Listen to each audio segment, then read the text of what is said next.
Time for world politics, and a lot's going on in the political landscape, including some things that are actually kind of scary and all along those lines. But we'll be talking about that, me and Sasha.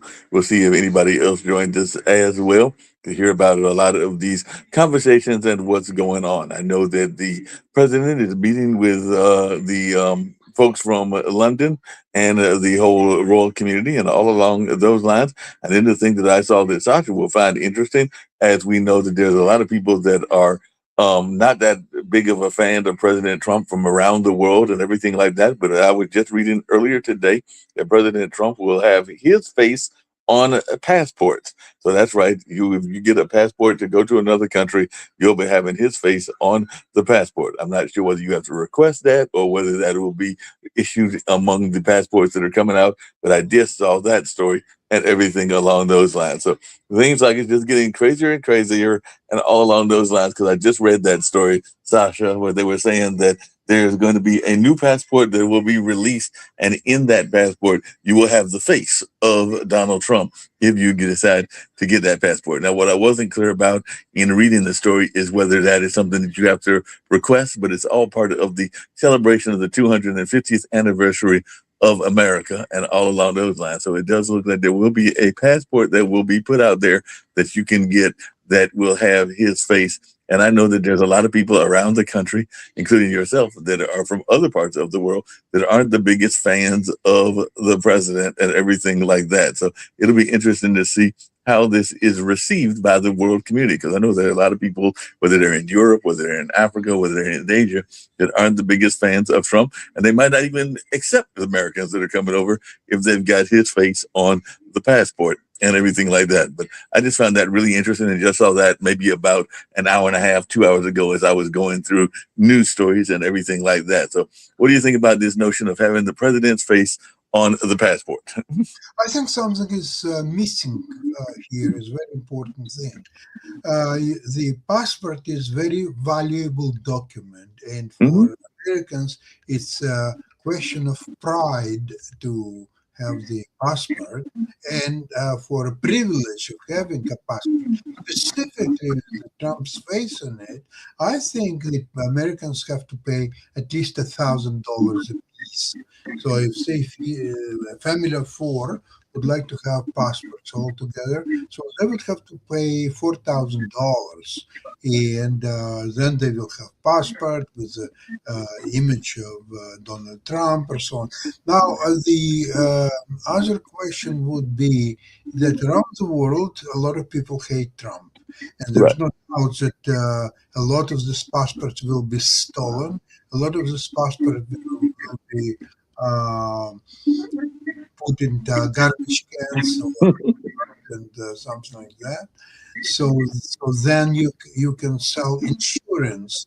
Let's see, for another $100, you not only have passport, you also have insurance in case of your passport will be destroyed or stolen, or done, will be done anything to it. So you will have insurance and a new passport free of charge. Yeah, say maybe a small administrative charge of say $55, and you will get a new passport. So that would make a lot of sense to me.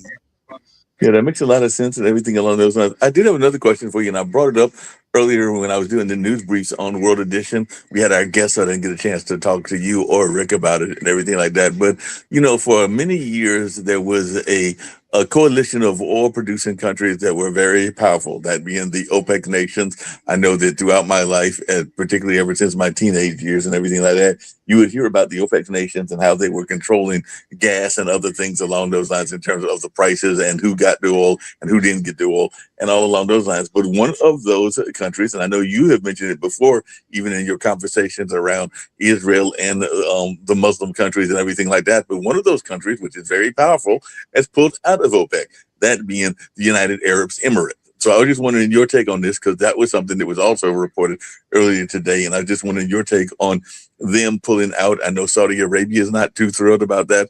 Some of the other countries, probably even Egypt and others, aren't too thrilled about it as well. So what is your take on this notion of UAE pulling out of OPEC, as that is mostly Middle Eastern countries and everything like that? But it sounds like that could be a serious blow to the OPEC coalition.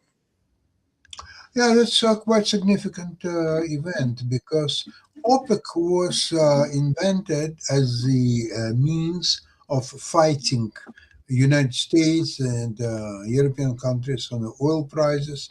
And so there was a coalition of all those Arab countries. And although Soviet Union was not part of OPEC, but it was very sympathetic to Arab states. So it was always treated as the OPEC plus, which means Soviet Union, even not a member in a proper sense, but collaborating on that idea. What's happening today? Today is because of the war with Iran, um, the OPEC is losing its strategic means of affecting the world oil prices or economies or anything simply because Iran can strangulate them and just keep them their oil undelivered. And so therefore US is trying to fill the gap with their production facilities. So now Russia is nowhere. It's either sanctioned or it's not sanctioned. Nobody knows what the true story is. So the OPEC itself, in the previous incarnation, it does not longer make any sense at all. Yeah, that makes sense and everything like that. I'm gonna go off camera just for a second so I can turn off this TV that's in the background and everything like that. But before I do that, and all along those lines, the other thing that I was curious about, and then I'll come back and we'll continue this conversation, is I saw that Britain on Tuesday, yesterday, saw that they're going to uphold a ban on pro-Palestinian group Palestinian Action, which it is designated a terrorist organization after a court ruling that the move unlawfully interfered with the freedom of expression. So there are some people that are wanting some of these groups to still have freedom of expression and all along those lines. And they're saying that Palestine Action had increasingly targeted Israeli-linked defense companies in Britain with a particular focus on Israel's largest defense firm, Elbit Systems, which was prescribed under terrorism laws last year. So it looks like some of these organizations are being told that they can't do as much protest as they used to do in various countries, whether that's in England or whether that's in Australia or a number of other countries as well. So I just wanted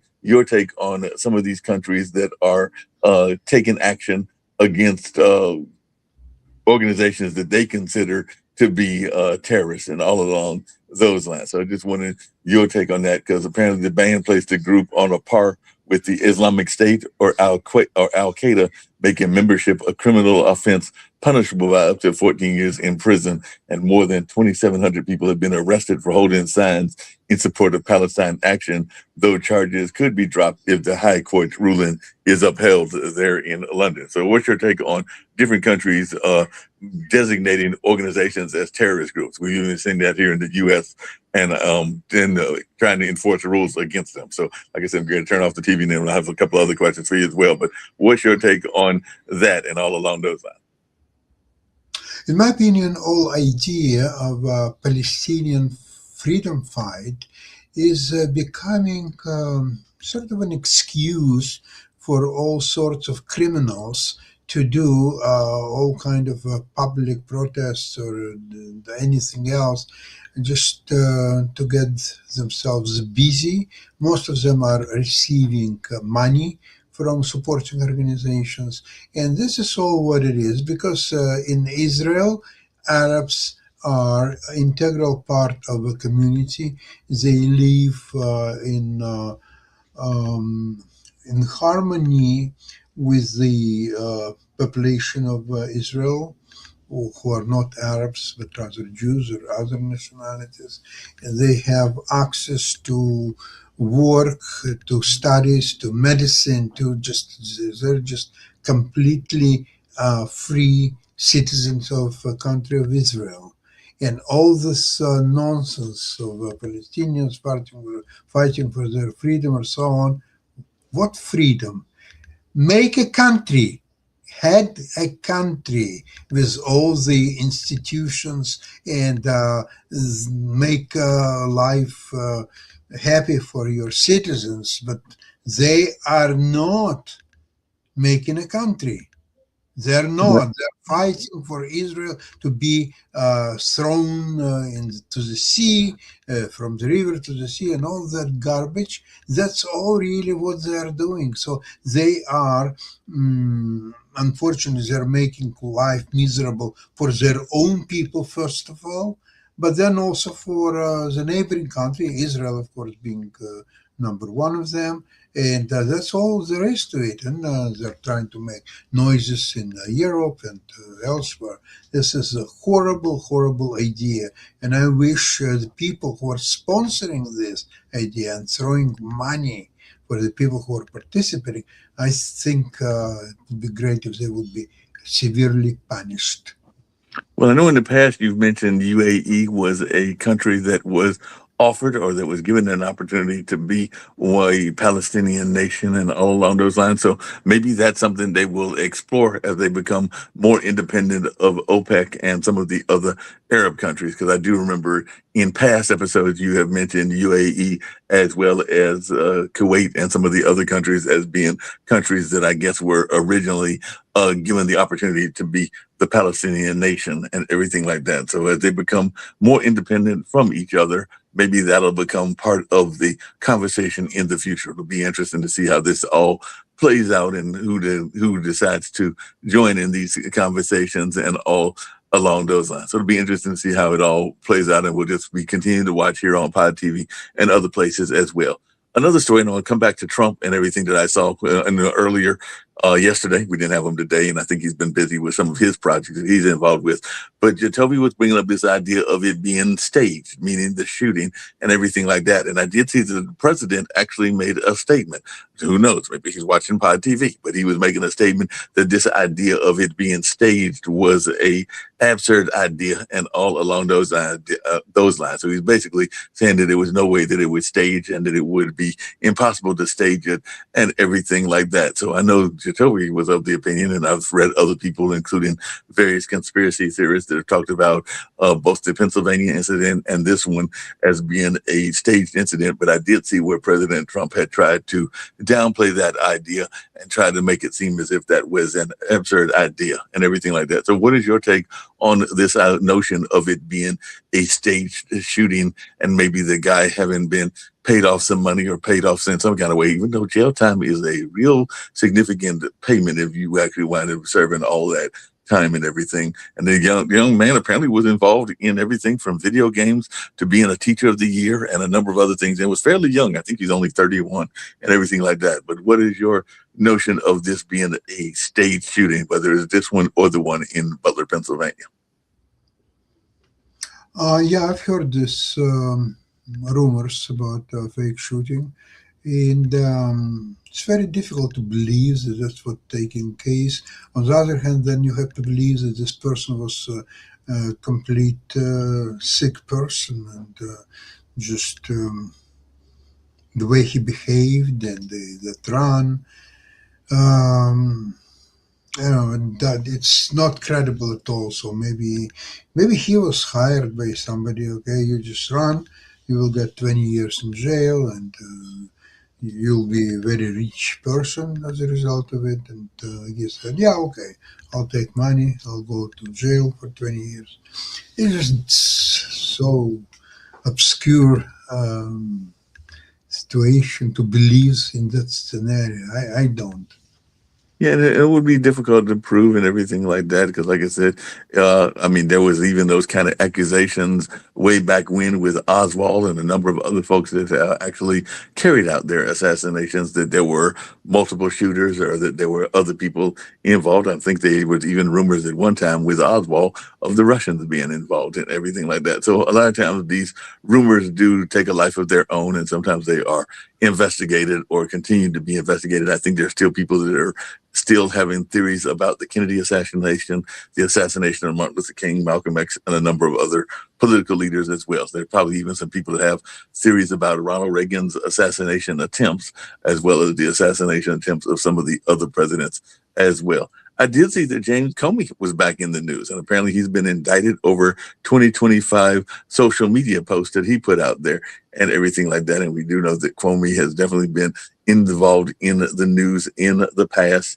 and everything like that. But it looks like he's back in the news. So the former FBI director has been indicted on allegations that a photo he posted on social media in 2025 constituted a dangerous threat to the president. So the indictment by a federal grand jury, ironically in my state, in North Carolina, marks the second time the Justice Department has pursued a criminal prosecution against Comey as the law enforcement agency's latest attempt to criminally charge one of President Donald Trump's longtime political foes. So there was this notion that Trump was going to go after his enemies and go after them in any way that he could and everything like that. So I just wanted your take on this and if you've been hearing about this, because the two charges stem from a photo that Comey posted online last year showing seashells on a beach that were arranged to write out 8647. Trump is the 47th president, and 86 can be banning or removing someone, but it can also be slang for killing a person. So the 3-page indictment states that the seashells were arranged in a pattern marking out 8647, which a reasonable recipient who is familiar with the circumstances would interpret as a serious expression of an intent to do harm to the president of the United States. So apparently this is all because of a photo that he put out there with different imagery and everything like that. So what's your take on this notion of these attempts on him and also maybe him going after his enemies? Yes, Trump going after all his enemies, and that's exactly what he said in his election campaign. So it's not surprise to anybody. Particularly for Kama, I don't feel sorry about him simply because he was very instrumental person to bring Trump to power in 2016 when he said just a few days before the election, he said that they have to further investigate Hillary Clinton and so on. And that's probably caused Clinton to lose the election. She was leading prior to that, and yet she lost election. So if Comey sooner or later will have to be responsible for that. So maybe time is now. It might be time now. He might have, the piper might have come calling, as they say, and everything like that. So he might be having to face these consequences because there are a number of people that are facing consequences. There was also an article in the Washington Post about David M. Morans, who used to be a former Fauci aide and everything. So apparently there's some charges about what he did in the response to the pandemic. So he's been charged in an indictment that was unsealed this week and everything like that. So there's some people that are still concerned that not enough was done in the sense of the way that we handled the pandemic. So he has apparently been charged in an alleged effort to thwart some of the things that were done in the pandemic inquiries and everything like that. So any thoughts around that as to how we're doing? Because, I mean, it seems like we're out of the pandemic, but then again, there are new viruses that pop up. I think there was a measles crisis recently and other health concerns, and we do still have RFK in office. And I think that our medical show will be on tomorrow, if I remember correctly, and everything like that. So how do you think we're doing in terms of health coverage and all in that lines? And are you there in Canada concerned about the notion of a further pandemic or the pandemic resurgent? In Canada, we are not concerned about that much because sometimes that happens once in a while, and when it's happened, it's time to worry about it. If it's not happening, then there is very little to worry about it.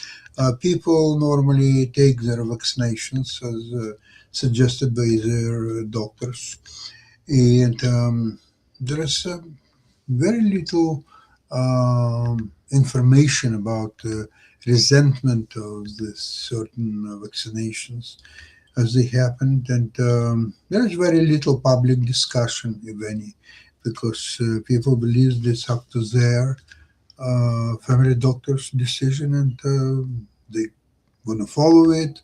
Fine. They don't want to follow it. They're just fine. They can change the doctor, or they can stop going to see the doctor and just do on their own, be their own doctors, and whatever they want to do. That's not a big concern, really.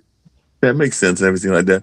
Like I said, I know the king is here visiting the president and all along those lines. What do you expect? Because I know that even Zelensky sometimes back came and visited the president. But what do you expect to happen? I do understand that there was tightened security because of the things that were going on and all along those lines. But what did you expect to happen because of this visit and everything like that?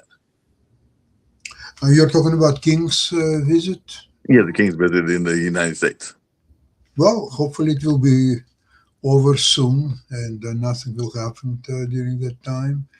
And I don't understand the purpose of that visit, just sort of amusement for King and Donald Trump himself. And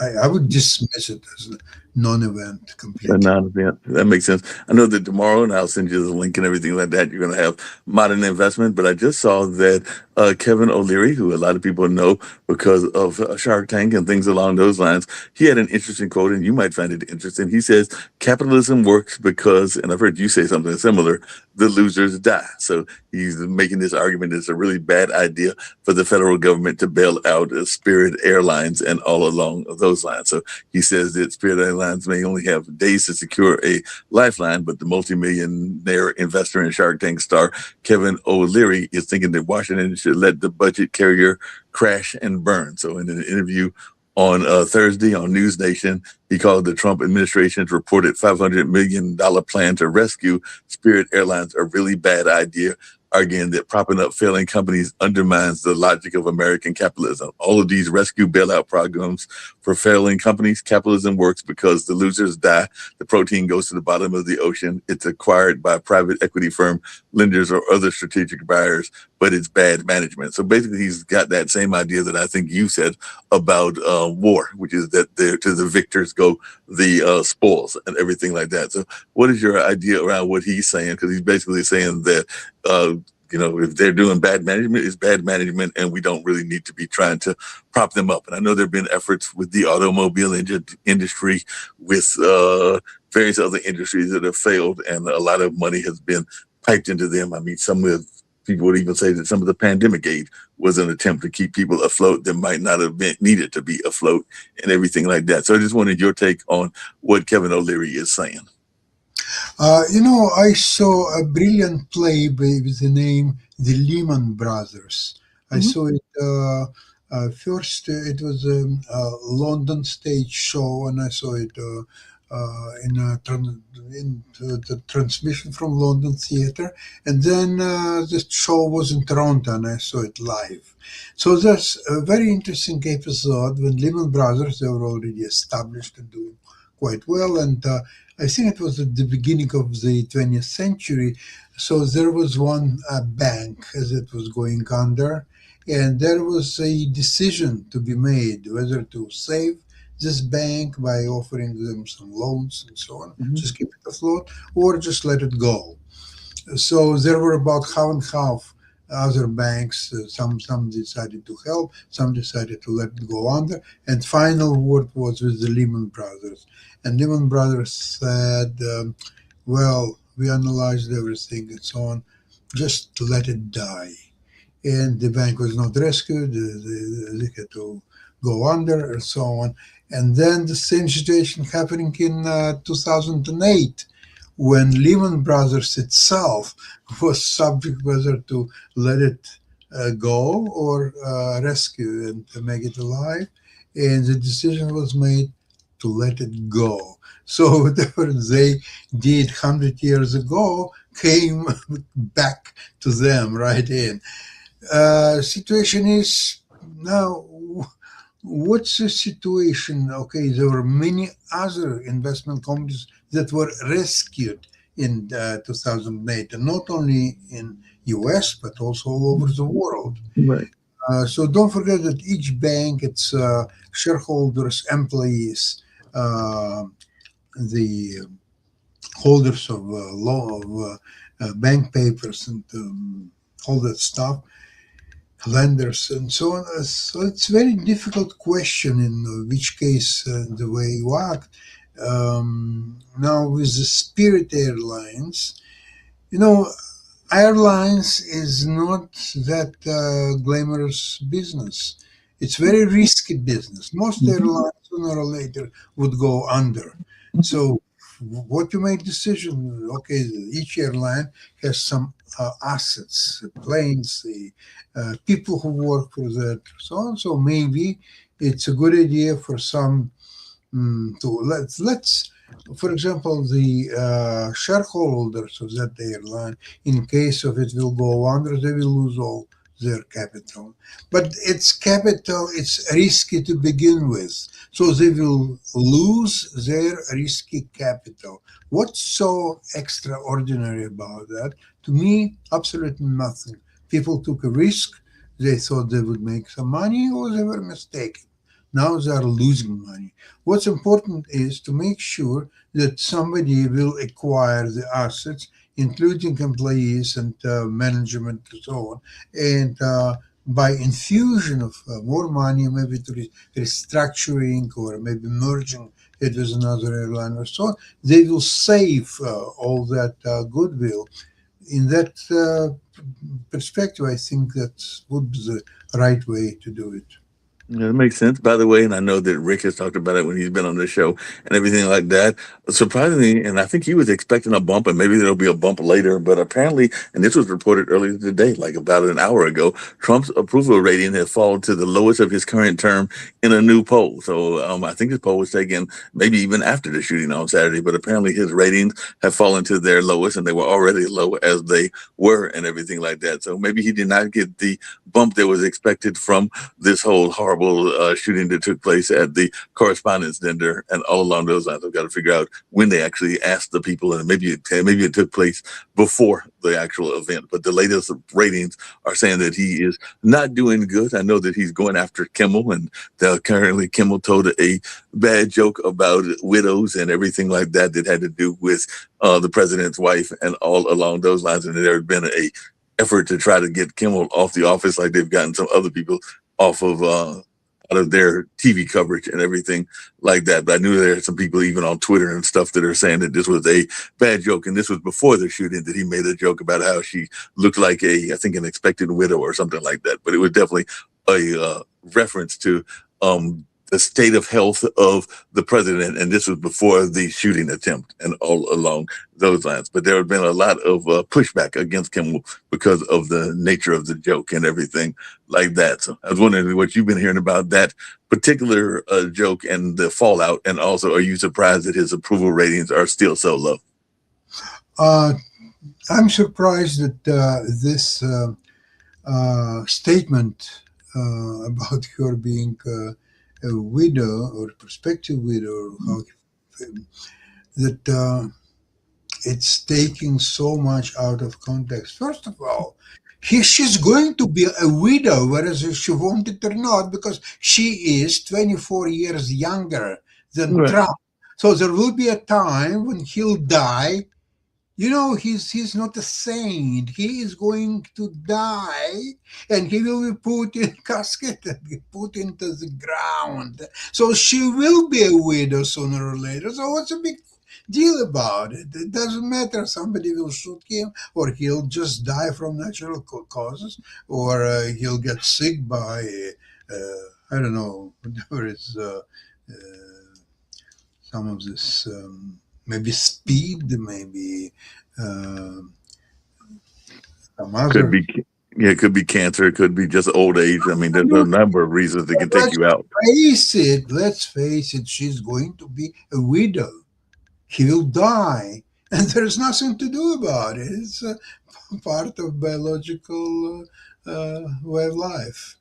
Yeah, it's part of our life and everything like that. There's no doubt about that and everything like that. We'll get ready to wrap up, but I did see two other quick, interesting stories. Apparently, AI worries, and I know we talk about that here on the network as well, have returned to Wall Street. So I guess people are worried about OpenAI and ChatGPT. Now, maybe not so much NVIDIA, but they are saying that earnings are coming pretty as well, because the article in the Wall Street Journal says AI worries have returned to Wall Street. Now comes earnings. So I think they're looking at both the earnings, but also become concerned that the kind of like the tech bubble, that there may be a collapse of the AI, even though a lot of people are still concerned about AI and are wondering how AI is going to impact our jobs and our life and everything like that. But I know that you still are heavily invested in NVIDIA. I think you're invested in some other AI projects as well, whether that's ChatGPT or OpenAI and stuff like that. But and even Claude. But I was wondering your take on this whole AI revolution, and has the AI revolution run its course? Um, well, it could be that there will be a slowdown of AI, primarily because it's been largely financed by Arabs, sheikhs, money.